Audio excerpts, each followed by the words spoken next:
രാവിലെ വീട്ടിൽ പത്രമിടാൻ വന്ന പയ്യനാണ് ആ കാഴ്ച കണ്ടത്. മേലേപ്പാട്ടെ മത്തായി മാപ്പിളയും ഭാര്യ സാറാമ്മച്ചിയും വീടിൻ്റെ സിറ്റൗട്ടിൽ മരിച്ചു കിടക്കുന്നു. അവനവിടെ കിടന്ന് എല്ലാവരെയും വിളിച്ചു കൂട്ടി.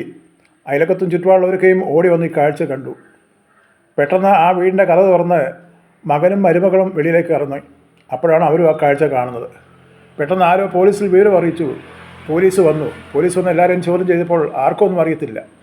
ഒടുവിൽ അവിടെ നിന്ന് ആരോ പറഞ്ഞു, ഈ പാവം പിടിച്ച മനുഷ്യരെ ഒരു ആയിരുന്നു ഈ വീട്ടിൽ താമസിച്ചിരുന്നത്. എന്തോ വീട്ടു പ്രശ്നമാണ്, അല്ലെ പിന്നെ അവരെ ഒരിക്കലും ഈ കടുങ്ക് ചെയ്യത്തില്ല. പോലീസ് മകനെയും മരുമകളെയും ചോദ്യം ചെയ്തപ്പോഴാണ് ഉള്ള സത്യങ്ങൾ വെളിയിൽ വന്നത്. മത്തായി മാപ്പിളയ്ക്കും സാറമ്മച്ചിക്കും 3 മക്കളാണ്. മൂത്ത 2 പെൺപിള്ളേരാണ്. അവരെ രണ്ടുപേരെയും നേരത്തെ കെട്ടിച്ചിരുന്നു. അവരെ കെട്ടിക്കുവാൻ വേണ്ടിയാണ് അന്ന് 15 സെൻറ്റ് സ്ഥലം ഉണ്ടായിരുന്നത് കൊടുത്ത് അതിൻ്റെ കാശുകൊണ്ടാണ് മക്കളെ കെട്ടിച്ചത്. പിന്നെ ഇവർ വാടക വീട്ടാണ് താമസിച്ചുകൊണ്ടിരുന്നത്. അന്ന് ഇളയ മകനാണ് ജോസിന് അന്ന് 20 വയസ്സേ പ്രായമുള്ളായിരുന്നു. ഈ അപ്പനും അമ്മയും കൂലിപ്പണി ചെയ്തും കൃഷിപ്പണി ചെയ്തുമാണ് ഈ മക്കളെ വളർത്തിയതും എല്ലാ കാര്യങ്ങളും ചെയ്തത്. ഒടുവിൽ വാടക വീട്ടിൽ താമസമായി. ജോസ് നല്ലൊരു ഇലക്ട്രീഷ്യനാണ്. അങ്ങനെ ഇരിക്കുമ്പോഴാണ് ജോസിന് ഗൾഫിൽ പോകാനുള്ള ചാൻസ് വന്നത്. ആരുടെ എല്ലാമോ സഹായം കൊണ്ടാണ് ജോസ് ഗൾഫിൽ പോയത്. ഗൾഫിൽ പോയി 2-3 വർഷം ജോലി ചെയ്തു. അല്പം കാശുകളൊക്കെ ഉണ്ടാക്കി. അപ്പോൾ ജോസ് പറഞ്ഞു, നമുക്ക് സ്ഥലം വാങ്ങാമെന്ന് പറഞ്ഞു. അങ്ങനെ ഒരു 10 സെൻറ്റ് സ്ഥലം അവർ റോഡ് സൈഡിൽ വാങ്ങിയിരുന്നു. ആ 10 സെൻറ്റ് സ്ഥലം വാങ്ങിച്ചു. അത് ജോസിൻ്റെ പേരിൽ വാങ്ങിച്ചു. അതിനിടയ്ക്ക് ജോസ് ഒരു 2 വർഷം കഴിഞ്ഞപ്പോൾ വിവാഹം കഴിച്ചു.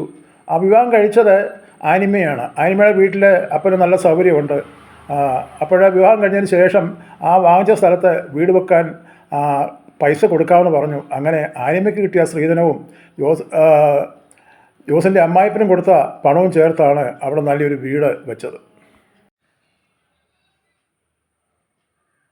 വീട് വെച്ചതിന് ശേഷം ജോസിൻ്റെ അപ്പനെയും അമ്മയും അവിടെ കൊണ്ട് താമസിച്ചു.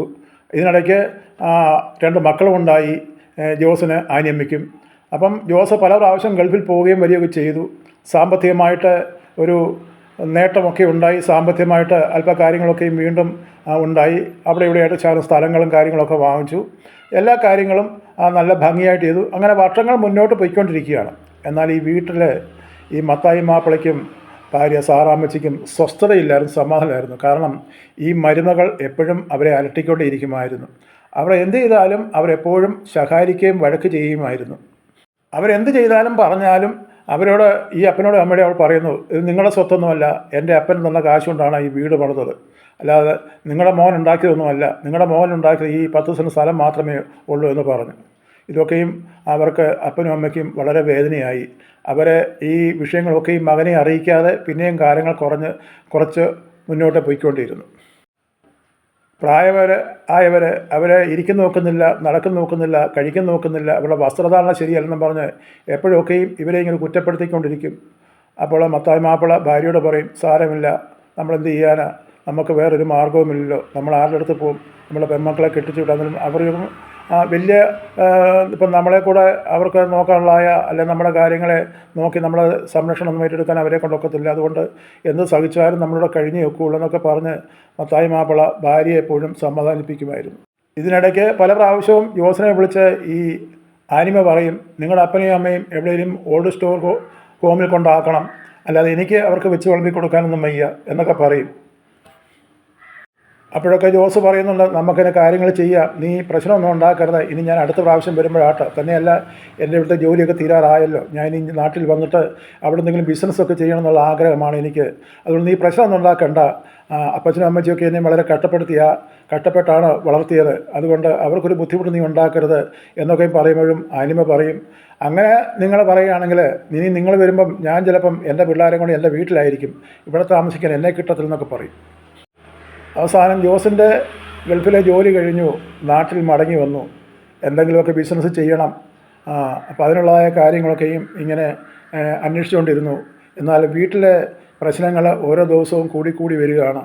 പലപ്പോഴും ജോസിനോട് ഈ ആനിമ പറയാറുണ്ട്, ഞാൻ പല പ്രാവശ്യം നിങ്ങളോട് പറഞ്ഞു, ഈ നിങ്ങളുടെ അപ്പനും അമ്മയും കൊണ്ട് എവിടെയെങ്കിലും നിങ്ങൾ പണം കൊടുത്തോ, ഈ വീട്ടിൽ നിന്ന് അവരെ മാറ്റി തന്നാൽ മതി, ഞാനും എല്ലാ മക്കൾ നിങ്ങൾക്കൊണ്ട് സ്വസ്ഥതയായിട്ട് സുഖമായിട്ട് ജീവിക്കാൻ വേണ്ടിയല്ലയോ നമ്മൾ ഈ കഷ്ടപ്പെട്ട് ഈ വീടൊക്കെ പണിത് താമസിക്കുന്നത്, അതിൻ്റെ കൂടെ അവരോടാണെന്നുണ്ടെങ്കിൽ എനിക്കത് ഉൾക്കൊള്ളാൻ സാധിക്കത്തില്ല എന്നൊക്കെയും ഈ ആനിമ ഈ ജോസിനോട് പറയാറുണ്ട്. ഈ അപ്പനും അമ്മയും ഒരു കാര്യവും മറ്റുള്ളവരോട് പറയാറില്ല. അവരെ എല്ലാം മനസ്സിലൊതുക്കി ഇങ്ങനെ മനസ്സിലടക്കി അടക്കി ഇങ്ങനെ ഓരോ ദിവസം കഴിഞ്ഞുകൂടുകയാണ്. ആരോടാണ് പറയുന്നത്? ഉണ്ടായിരുന്നൊരു മകനാണ്. ഈ മകൻ്റെ ഇന്ന് ഭാര്യയുടെ വാക്ക് കേട്ടാണ് അവനും കാര്യങ്ങൾ നടത്തുന്നത്. അപ്പൻ്റെയും അമ്മയുടെയും വാക്കുകൾ കേൾക്കുവാനോ അവരുടെ കാര്യങ്ങൾ നല്ല രീതിയിൽ നടത്തുവാനോ അവരെ കൊണ്ട് സാധിക്കുന്നില്ല. കാരണം ഭാര്യ വീട്ടിൽ നിന്ന് കൊണ്ടുവന്ന പണം കൊണ്ടാണല്ലോ ഈ വീട് പണിത് തീർക്കുന്നത്. എന്തെങ്കിലും പറഞ്ഞാണെങ്കിൽ മരുമോൾ പറയും, നിങ്ങൾക്കുണ്ടായിരുന്ന വസ്തു കൊടുത്തില്ല, നിങ്ങൾ പെമ്മക്കളെ കെട്ടിച്ചു വിട്ട്, നിങ്ങൾ അങ്ങോട്ട് ചെല്ല്, ഇവിടെ ഇപ്പോൾ എനിക്ക് നിങ്ങളെ നോക്കേണ്ട കാര്യമൊന്നുമില്ലെന്ന് പറഞ്ഞ് എപ്പോഴും സഹായിക്കും. വീണ്ടും വീണ്ടും ദിവസവും വീട്ടിലിങ്ങനെ പ്രശ്നങ്ങൾ ഓരോന്നായിട്ട് ഇങ്ങനെ കൂടിക്കൊണ്ടിരിക്കുകയാണ്. അന്ന് ഞായറാഴ്ചയായിരുന്നു. രാവിലെ പള്ളിയിൽ പോകാൻ വേണ്ടി എല്ലാവരും ഒരുങ്ങി. ഈ അപ്പനും അമ്മയും ഒരുങ്ങി കഴിഞ്ഞപ്പോൾ ആനിമ പറഞ്ഞു, ജോസിനോട് പറഞ്ഞു, നമുക്ക് കാറേ പോകാം, അവർ ബസ്സിന് വരട്ടെ എന്ന് പറഞ്ഞു. ഭാര്യ പറഞ്ഞതിനപ്പുറത്ത് ജോസിനൊന്നും ചെയ്യാനൊക്കത്തില്ല. കാരണം ഭാര്യയുടെ സ്വഭാവം അത്രയ്ക്കും മോശമാണെന്ന് ജോസിനും അറിയാം. എങ്കിലും ഒന്നും പ്രതികരിക്കുന്നില്ല. മക്കളെ ഓർത്ത് ഒന്നും മിണ്ടാതിരിക്കുകയാണ്. ജോസും ഭാര്യയും മക്കളും പള്ളിയിൽ കാറയിൽ പോയി. ഈ അപ്പനും അമ്മയും അവിടുന്ന് ബസ്സിന് കയറിപ്പോയി.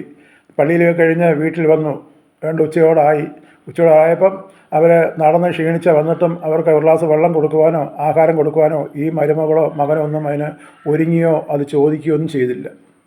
നേരം സന്ധ്യയായി.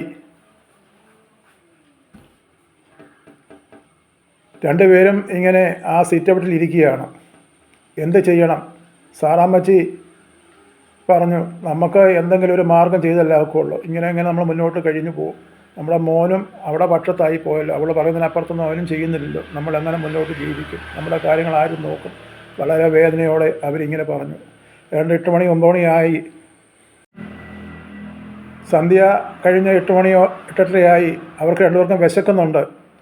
അപ്പോൾ സാറാമ്മച്ചിയോട് ഭർത്താവ് പറഞ്ഞു, നീ അടുക്കളയിൽ കയറി ചെന്ന് എന്തെല്ലാം ഉണ്ടാക്ക് എന്ന് പറഞ്ഞു. അത് കേട്ടുകൊണ്ട് സാറാമ്മച്ചി അടുക്കളയിൽ കയറി ചെന്നു.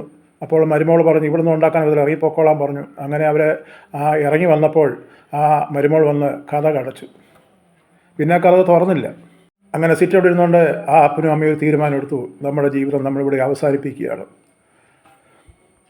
നെല്ലിനടിക്കാൻ കൊണ്ടുവച്ചിരുന്ന പരാമറ പുറകിലത്തെ ചാർത്തിലുണ്ടായിരുന്നു. അത് പോയി എടുത്തുകൊണ്ട് വന്നിട്ട് ഭാര്യയുടെ കൊടുത്തു. ഭാര്യയും കുടിച്ചു, ഭർത്താവും കുടിച്ചു. രണ്ടുപേരും അവരുടെ ജീവിതം അവിടെ അവസാനിപ്പിക്കുകയായിരുന്നു.